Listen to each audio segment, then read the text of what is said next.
Baltimore City has $641 million to spend from the federal government, the result of the American Rescue Plan, aimed at helping cities recover from the COVID pandemic. But it came with some stipulations. The obligation deadline is for sure going to be a challenge. The city had until the end of 2024 to obligate the money. That deadline now come and gone. I'm going in depth on where that money is going. How is the city preparing to maintain the progress and the efforts when the ARPA dollars were a one-time infusion of cash? And what's going to happen to the programs it's funding after that money runs out?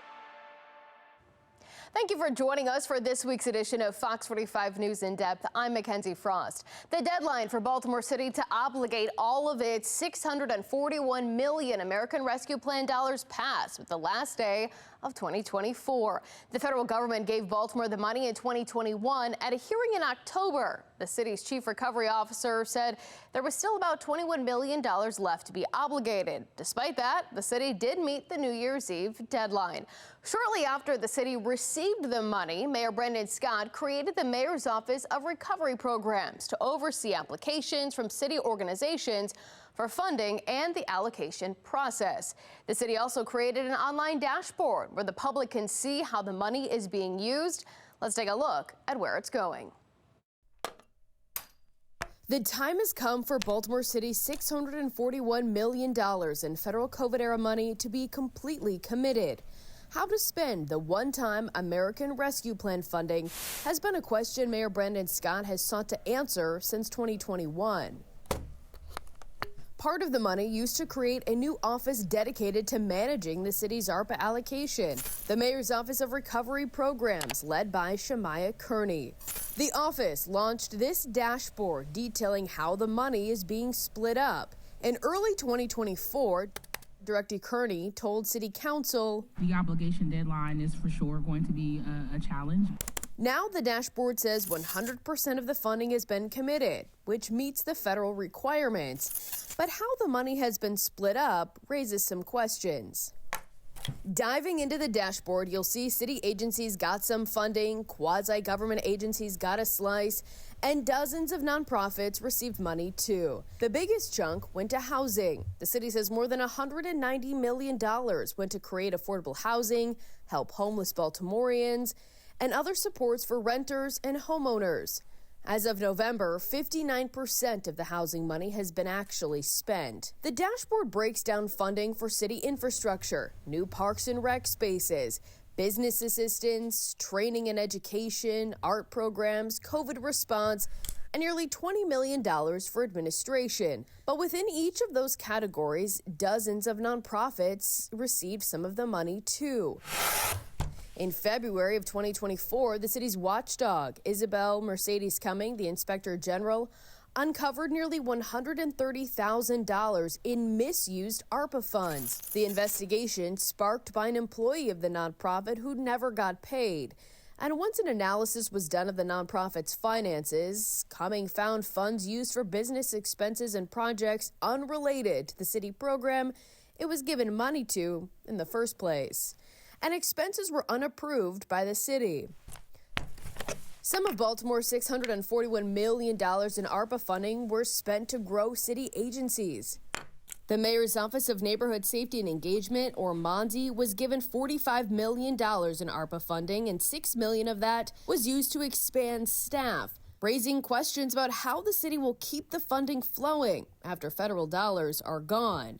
And while 100% of the funding has been committed, according to the city, if it's not all spent by the end of 2026, it gets returned to the U.S. Department of Treasury.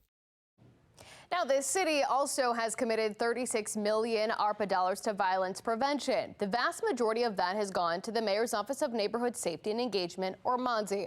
Nearly $21 million of that is earmarked for gun violence, and more specifically, violence intervention investment.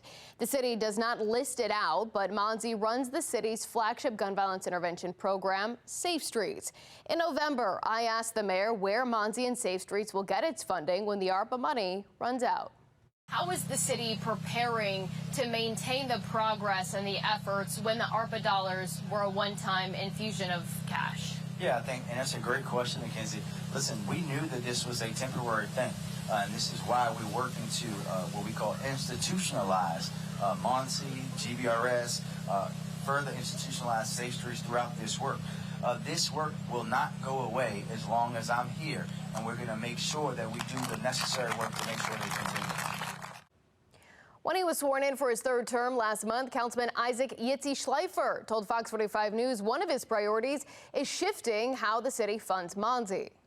We know that the ARPA dollars are running out, and so obviously there's going to have to be some type of shift because the money is not going to continue to flow in the way that it has in the past. So certainly some of that strategy is going to change. In 2023, we got to look at how Safe Streets spent some of its COVID relief money. Fox 45 News found the Sandtown, Winchester, Brooklyn, and Cherry Hill sites used the funds to travel to Los Angeles. The group billed Baltimore City for everything from airfare to refreshments at the hotel bar. The trip cost the city more than $2,500.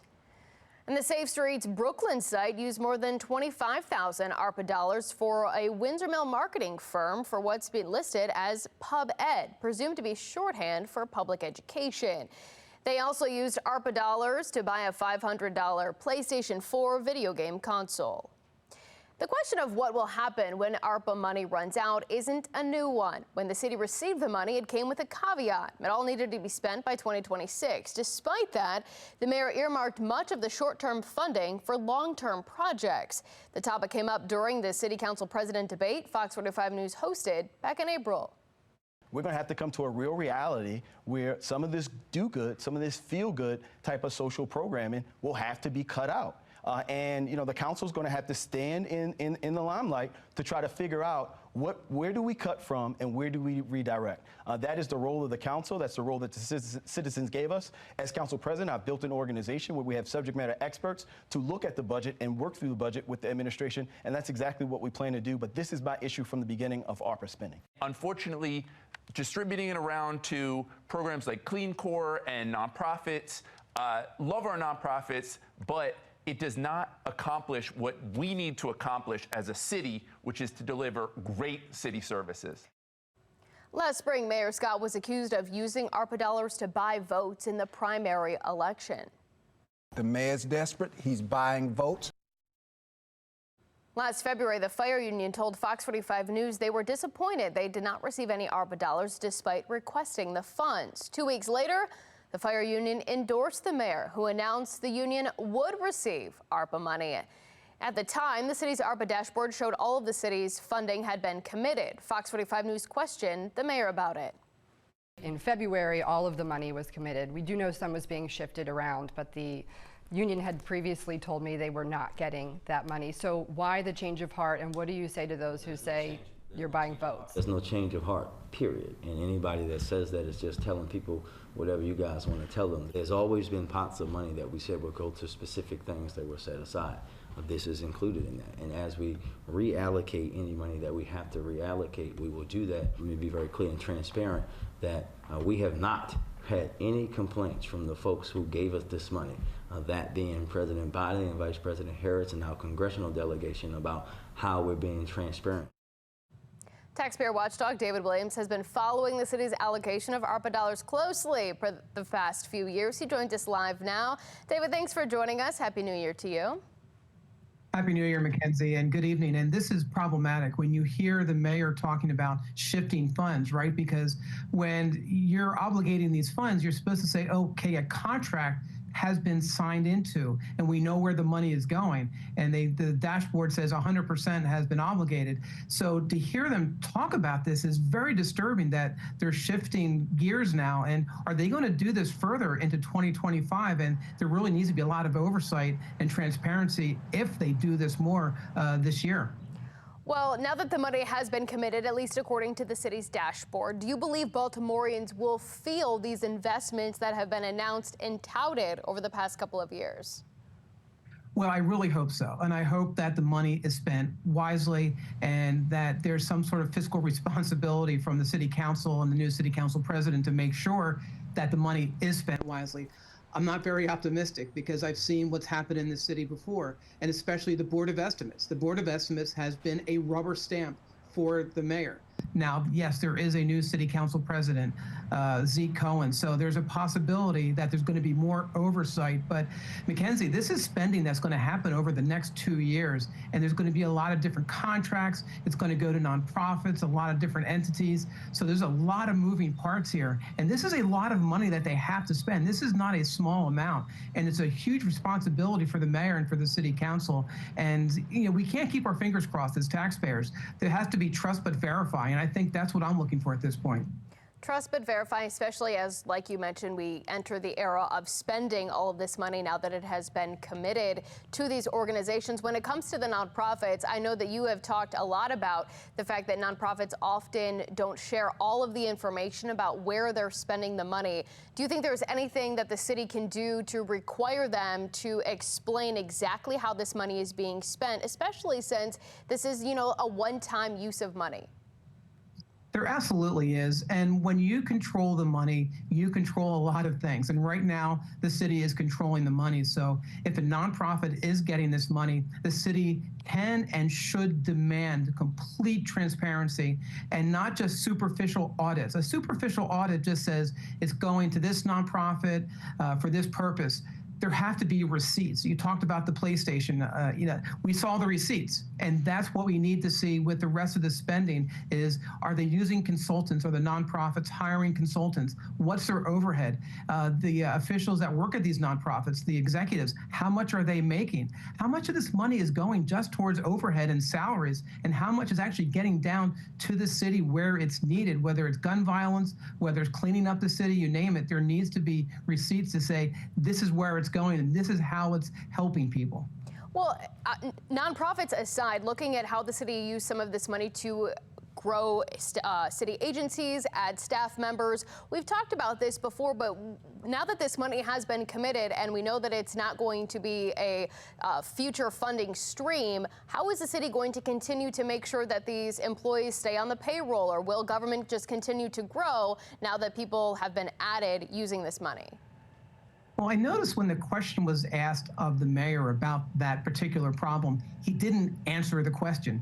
He didn't say how that these agencies were going to continue to fund these positions, because the city doesn't know. The city doesn't know exactly when this money runs out what they're going to do. And it's not very often that people are fired from a city agency. So my concern is that you're going to expand these agencies and expand the staff, and the city is going to say, well, we have to find a way to do this, and whether maybe it's a property tax increase or something, some other mechanism. And guess what, Mikenzie? The state's not going to be very sympathetic. The state has a $3 billion structural deficit this year, so the mayor better not be looking towards the state to solve their fiscal problems. So this is a real mess, and it's a long-term mess. It's not just for the next 2 years. This is 5, 10, 15 years down the road that the city is going to be saddled with these extra costs. One deadline has come and gone. Now we're looking at the next one by the end of 2026. David Williams, thank you for your time. You know this will not go away, and I'm sure we'll talk to you again soon. Thank you. I invited Shemaya Kearney, the head of the Mayor's Office of Recovery Programs, to be a part of today's conversation. I didn't hear back. The city's ARPA dashboard also shows $3.8 million committed to pending projects. I asked the city if they are confident that that meets the federal requirement to have all of the money committed by the end of 2024. I also did not get a response. There have been some questions about how nonprofits receiving ARPA dollars are using it. A look at one group accused of misusing the funds it got and what we know about how that money is tracked. And as we head to break, let's take a look at some of today's top headlines.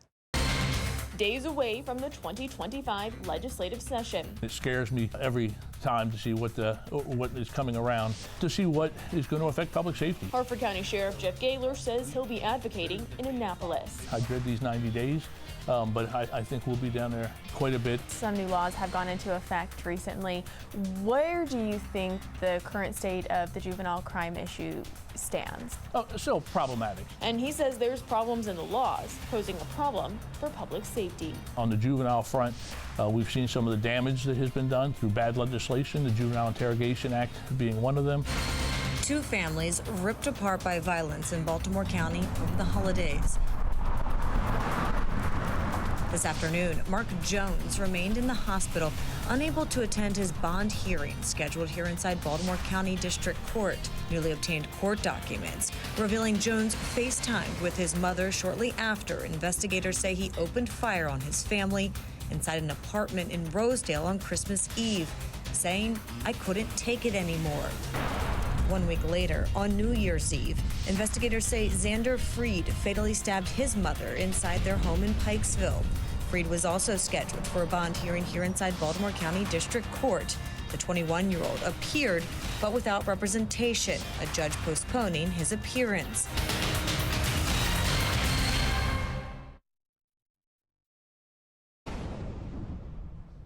From the beginning, there have been questions over where the city's ARPA dollars are going. In February 2023, the mayor announced nearly $15 million of those dollars would go to his new Clean Core initiative. Under the program, the city would work with 6 community-based organizations to hire workers to clean up trash around the city.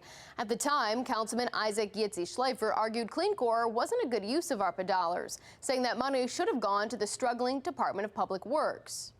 Why in the world would the administration give $15 million towards privatization of community groups to perform these functions and to hire people when that's exactly what we're trying to do? It's a slap in the face to our workers when they see these private entities getting shiny new equipment when they're in trucks that don't have air conditioning. They're using equipment that barely works. Months later, FOX45 News found one of the nonprofits tasked with running Clean Core, Lazarus Wright, misused those ARPA funds. According to the documents FOX45 News obtained in September of 2023, the city took back more than $100,000 from the group. Lazarus Wright had been granted a 2-year, $1.6 million contract to work with Clean Core and came with an upfront advance of more than $400,000. According to an email exchange between the nonprofit and the Baltimore Civic Fund, which oversees the city's nonprofit spending, the entire advance had been spent within 4 months, but Lazarus Wright had stopped all cleanup efforts without warning or an explanation. FOX45 News spoke with the community leaders who say they had concerns about the nonprofit and tried to bring those issues to city leaders. And Lazarus Wright in particular had some serious red flags for you. Very serious red flags. And we certainly made our concerns, known as we realized that the Lazarus Wright was set to receive money. We didn't get any direct response back from the administration. All that we got was notice that the award was actually given. FOX45 News found the head of Lazarus Wright, Christopher Irvin, declared bankruptcy, and his home entered foreclosure just a few months before the city handed his nonprofit hundreds of thousands of dollars. That led to more questions about how the city hands out money to nonprofits and how it makes sure those funds are going to the right place. I spoke with Jeremy Portnoy with OpenTheBooks.com about those concerns. So one thing we've done a bunch of work on Baltimore nonprofits. Jeremy Portnoy and OpenTheBooks.com know nonprofits. So we took a look at the top 100 nonprofits in Maryland. Turns out a third of those legally can't even be accepting donations. They haven't filled out the right paperwork with the state, and their registration is not current. 15 of those last year were in Baltimore soliciting money from the public, from the state, from the Baltimore government, and legally speaking can't be doing so. And so with that, what does the city need to do to ensure that they're complying by the law and everything is done by the books? Yeah, there needs to be more accountability with that paperwork. Make sure these nonprofits are operating in the right way, being transparent with their directors and how their money is being spent. When it comes to Baltimore, $641 million allocated from the federal COVID-era money, Portnoy says there are some things the city is doing right. They have an online dashboard that they update all the time, telling taxpayers where that money's going, but there's always room for improvement. Nonprofits must file tax forms called 990s. The forms take time to file and often don't show the full picture of how the nonprofits are spending the cash. So that 990 is always going to tell you how much money they're accepting from the federal government, the state government, local governments. So we always know the top line number. But you're right, a lot of the times there is no requirement for the nonprofit themselves to say how they're spending the money. The government source usually will release something if it's the federal government, USA Spending, Baltimore will release it on another platform, usually telling people what that grant was paid out for. but it's not always as specific as it could be. Sometimes it's just a short few words description, and then you really have no idea where that money's going. What can the public do to ensure that their money is being spent properly, that it's being tracked? How can they be more proactive? Really just a matter of keeping yourself informed and keeping tabs on what's happening, right? There is an online dashboard, shows where the money is dispersed to nonprofits. Most of the time, they do reveal what it's being used on, not always, and that's an issue that unfortunately we see all around the country, not just in Baltimore.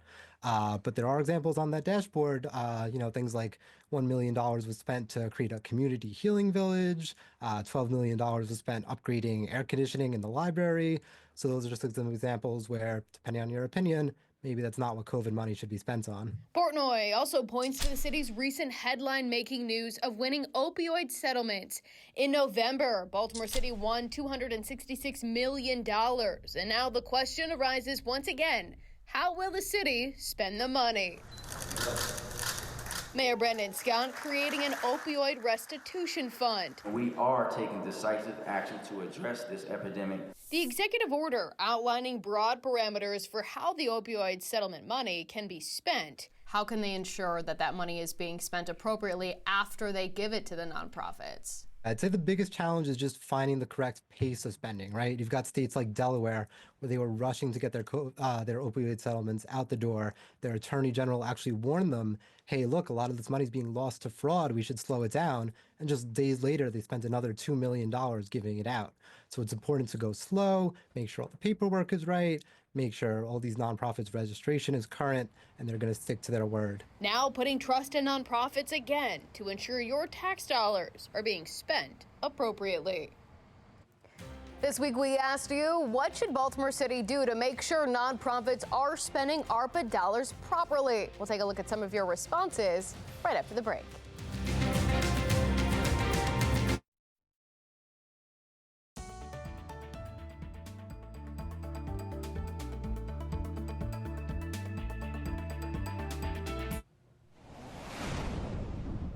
This week, we asked you, what should Baltimore City do to make sure nonprofits are spending ARPA dollars properly? Well, let's take a look at some of your responses. And overwhelmingly, people are saying more audits, require independent audits as a condition of receipt, separate entity to approve spending with justifications. Ellie says anything over $1,000 needs approval, anything over $5,000 needs board approval. Have an audit done by someone other than the state or city government. Be more transparent, let people know and understand how the money is being spent. Thank you for those responses. That's it for this week's edition of Fox 45 News In Depth. I'm Mikenzie Frost. Mary?